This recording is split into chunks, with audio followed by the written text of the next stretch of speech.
Back here at home, the Children's Hospital Association of Texas is asking the state for additional funding in hopes of improving access to mental health care.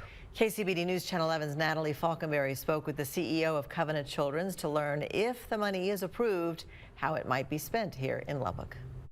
The proposed budget is for $300 million.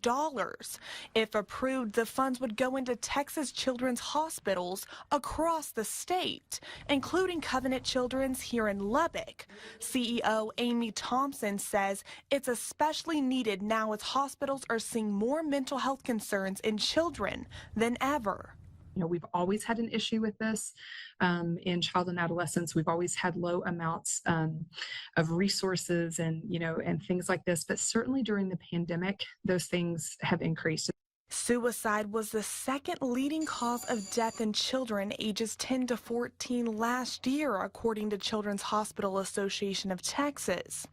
Thompson says mental health facilities and resources are not cheap. That is why this funding is needed.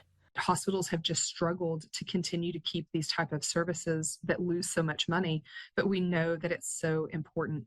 Thompson says one of the first obstacles Covenant Children's plans to tackle, if the funding is approved, is providing early prevention programs to lower the number of children that develop mental health crisis. You don't want to wait until a kid is coming into your facility because they're suicidal. So trying to have services with your school districts and with other folks in town who are trying to do preventative care, as well as intervening early. The funding would also help projects that are already in motion, like Covenant Children's new outpatient relational health center. Thompson says with the money, they hope to provide inpatient care as well. We hope to secure the rest of the funding to move to some inpatient beds, which in Lubbock will be the first child and adolescent, inpatient beds of their kind. Natalie Falconberry, KCBD News Channel 11.